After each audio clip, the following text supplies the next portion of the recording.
pourquoi les bonnes réponses guérissent l'enfant, si je puis dire, de son faux TDAH. Mais évidemment, ça ne peut pas marcher sur une séance. Hein. Mais je te donne juste un exemple. Un enfant pleure dans mon bureau.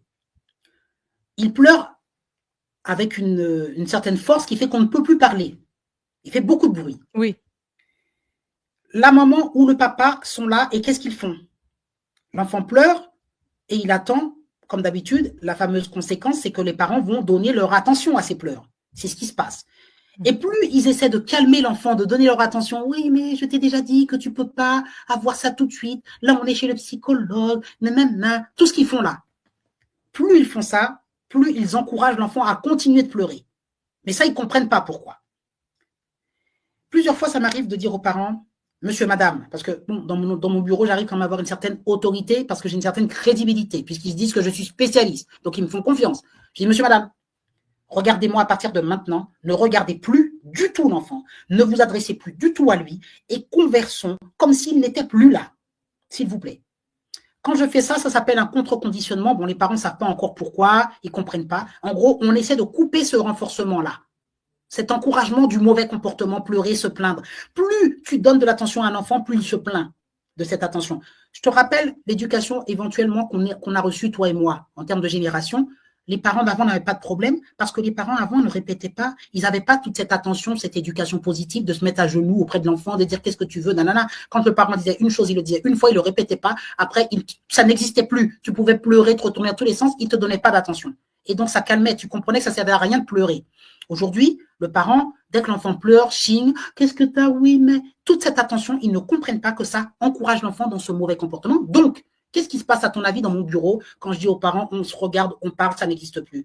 Alors, le parent a du mal. Hein. J'imagine, oui. Il est entre deux feux. Il se dit, il y a mon enfant qui pleure, il y a le professionnel qui m'appelle. Oui. Non. Je dis, regardez-moi. Parlons de ça. Alors, voilà, et je discute. Je te dis, dans la minute, l'enfant arrête de pleurer. Parce que même l'enfant doit être abasourdi, il regarde. Déjà, lui, il réfléchit, qu'est-ce qui est en train de se passer? Il est en train d'analyser l'enfant, peut-être. L'enfant, il est en train de comprendre que ça ne sert à rien parce que, en fait, tous les signes que j'envoie, habituellement, mes parents me répondent. Habituellement, ça marche. Et là, ça ne marche pas.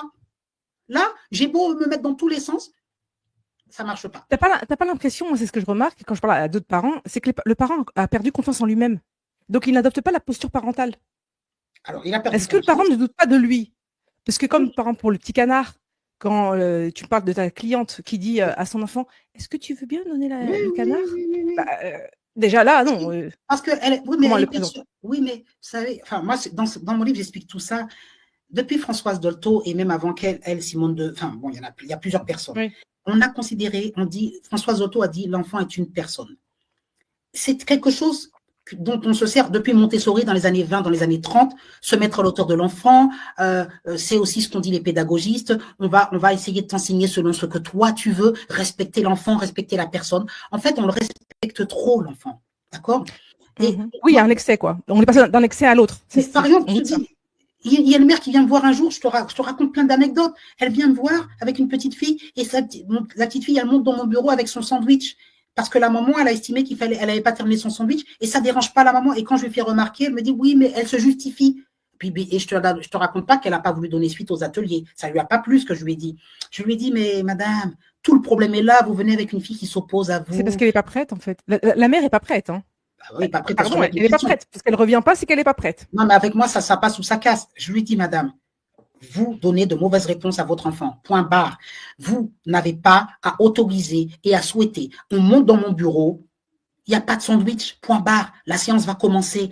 Mais vous êtes à l'écoute de, on ne sait jamais si l'enfant en a besoin, nanana, son petit confort. Donc, vous ne lui enseignez pas les règles. Vous ne lui enseignez pas, vous ne le frustrez pas, votre enfant. Vous ne lui apprenez pas à se frustrer. Et après, vous êtes étonné que votre enfant se montre intolérant à la frustration avec vous, tout le temps, à l'école, partout. Mais vous ne savez pas poser un cadre à votre enfant.